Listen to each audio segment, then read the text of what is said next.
우리는 다문화 가족 청취자 여러분 안녕하세요. 최근 한국의 외국인 수가 증가하고 한국 국적을 얻게 된 귀화자들도 많아지고 있는데요. 귀화에 관한 법이 새롭게 바뀌었다고 합니다. 오늘은 귀화와 이중 국적 문제에 대해 박민영 변호사님을 모시고 알아보겠습니다. 변호사님, 국적과 관련된 법이 어떻게 바뀌었는지 궁금해하시는 청취자분들이 많은데요. 법이 어떻게 바뀌었는지 설명해 주시겠어요? 네. 우선 외국인 여러분이 한국 국적을 취득할 수 있는 기회가 좀 더 늘어났다고 볼 수 있겠습니다. 이중 국적이란 말 들어보셨죠? 이것은 말 그대로 한 사람이 두 나라의 국적을 동시에 가지는 것을 뜻합니다. 최근 정부는 과학, 경제, 문화, 체육 분야의 우수 인재들이 한국으로 귀화할 때 이중 국적을 허용하는 제도를 도입했습니다. 저도 부산 외국어대학교 교수인 로이 알록 구마르 씨가 10만 번째 귀화자가 되었다는 기사를 읽은 적이 있는데 이것이 이중국적 제도의 대표적인 사례인가요? 네, 맞습니다. 꾸마르 씨는 한국 정부 초청 장학생으로 한국에 왔다가 한국 여성과 결혼해 한국에 정착하게 되었는데요. 오랫동안 인도 국적을 포기하지 못하고 있던 차에 새로운 제도가 생겨서 31년 만에 한국 국적도 취득하게 되었다고 합니다. 한국이 저출산 고령화 사회로 변화하고 있기 때문에 국가의 성장 잠재력을 계속 키워나가려면 외국의 인재들을 적극적으로 받아들이는 일이 더 중요합니다. 그래서 이번에 이중국적 제도를 마련하게 된 것입니다. 일반인의 경우 귀화하기 위해서는 5년 이상의 거주 기간이 필요한데 반해 우수한 능력을 보유한 외국인의 경우 국내에 5년 이상 거주하지 않고도 한국 국적을 취득할 수 있게 되었습니다. 네. 그럼 누구에게 이중국적의 혜택이 돌아가는 건가요? 아까 말씀드린 바와 같이 각 분야별 우수 인재의 경우가 해당되고 해외 입양아의 경우도 해당될 수 있습니다. 네, 그렇군요. 그럼 이중국적 제도의 효과와 보완할 점은 뭐라고 정리할 수 있을까요? 무엇보다 저출산 고령화 사회로 변화하는 가운데 외국의 우수 인재를 적극적으로 한국에 유치할 수 있다는 점이 이중국적 제도의 가장 큰 효과라고 생각합니다. 그렇지만 정부는 이중국적 제도뿐만 아니라 외국의 우수 인재들이 불편 없이 한국에 살 수 있도록 영주권 제도를 더 활성화시켜야 합니다. 네. 이중국적 제도를 더 보완해서 해외의 우수한 인재를 더 많이 유치할 수 있으면 좋겠네요.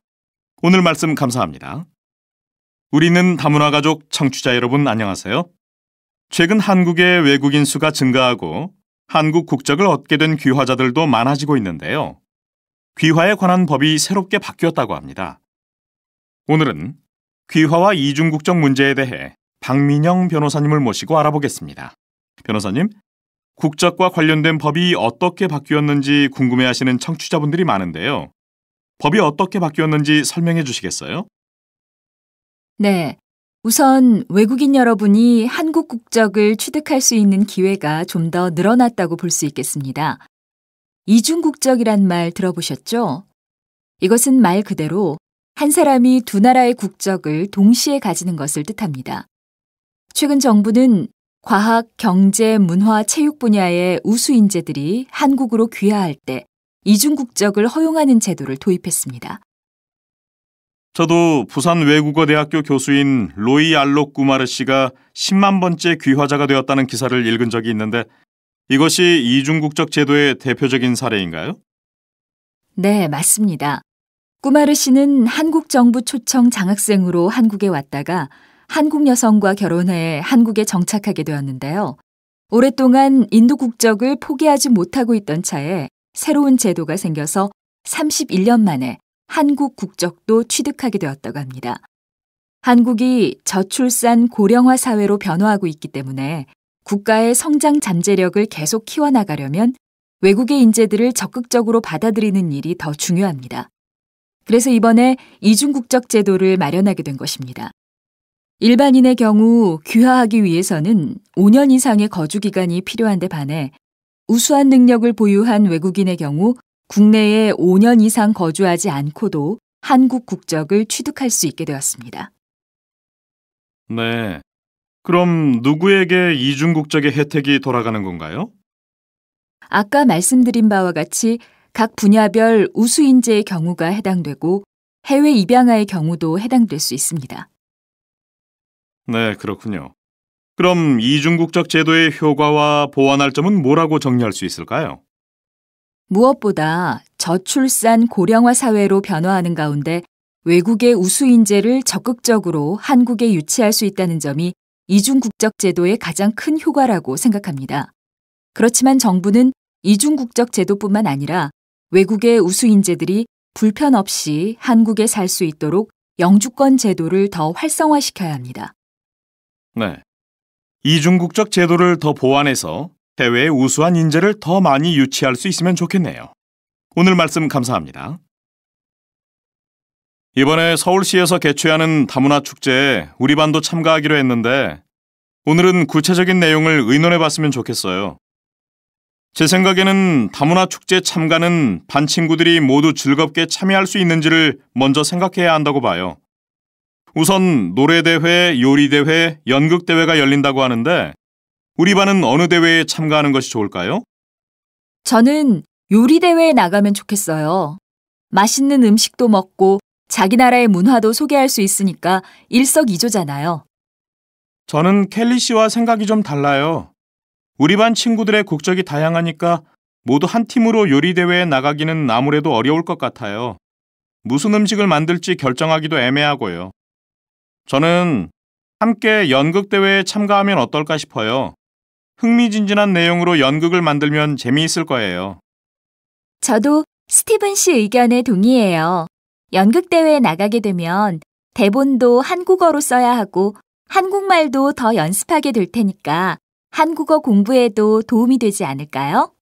네, 저도 마리코 씨 의견에 찬성이에요. 연극을 하면서 우리 반 친구들은 끼가 많으니까 재미있는 장기도 보여줄 수 있겠네요. 그럼 연극대회에 나가는 것으로 합시다. 그런데 어떤 내용으로 연극을 하면 좋을까요? 여러분의 생각을 자유롭게 말씀해 주세요. 마리코 씨? 저는 친구들이 한국에 와서 겪었던 경험담을 중심으로 연극을 구성하면 어떨까 싶어요.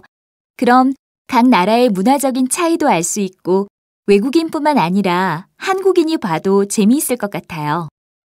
그래요. TV에 외국인을 흉내내는 코미디 프로그램도 많잖아요. 우리가 직접 하면 더 실감나고 재미있을 거예요. 네, 좋아요. 그럼 한국에서 문화 차이로 인해 당황했던 재미있는 경험담을 중심으로 연극을 구성해 보기로 해요. 좋아요. 그럼 구체적으로 연극을 어떻게 준비할지 역할을 나눠봅시다. 우선 내용을 정해서 한국어로 대본을 쓰는 일이 필요한데 누가 하면 좋을까요? 켈리 씨와 제가 같이 하면 좋겠어요. 켈리 씨는 한국에 오래 살았고 표현력도 좋으니까 가장 적합한 사람인 것 같아요.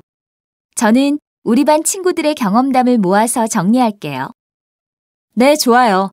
다른 친구들도 재미있는 경험담을 저와 마리코 씨에게 알려주시면 대본 만드는데 참고할게요. 그럼 이번 주말까지 대본을 만들어 주세요. 그런데 연극 연습은 어떻게 하면 좋을까요? 다음 주부터 일주일에 2번 정도 수업 끝나고 만나서 연습하면 어떨까요? 같이 점심도 먹고 연습도 해요. 네, 좋은 생각이에요.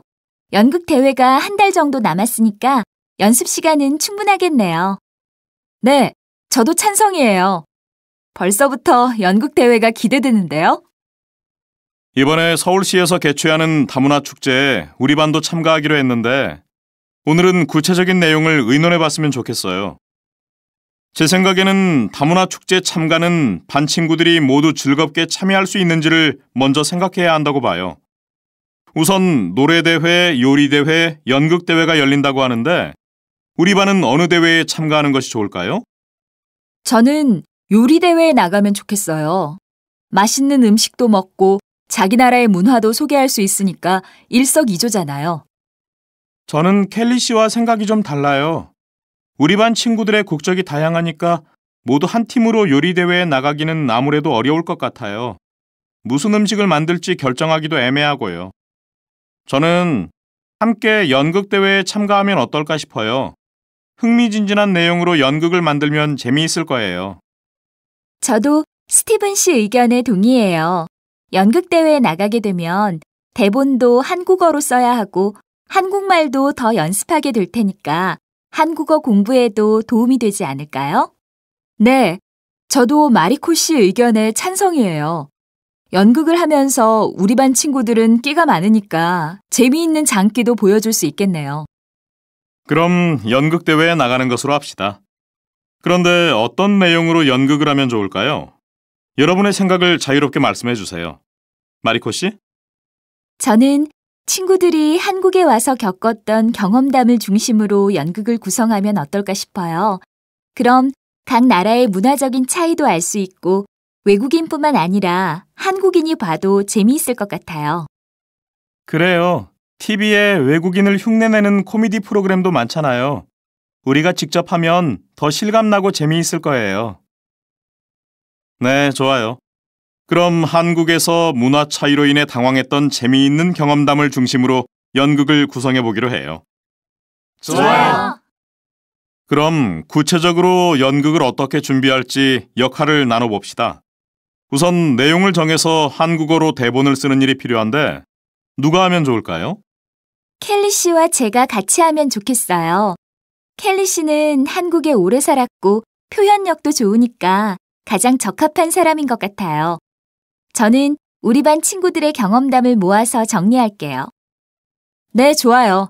다른 친구들도 재미있는 경험담을 저와 마리코 씨에게 알려주시면 대본 만드는데 참고할게요. 그럼 이번 주말까지 대본을 만들어 주세요. 그런데 연극 연습은 어떻게 하면 좋을까요? 다음 주부터 일주일에 2번 정도 수업 끝나고 만나서 연습하면 어떨까요? 같이 점심도 먹고 연습도 해요. 네, 좋은 생각이에요. 연극 대회가 1달 정도 남았으니까 연습 시간은 충분하겠네요. 네, 저도 찬성이에요. 벌써부터 연극 대회가 기대되는데요.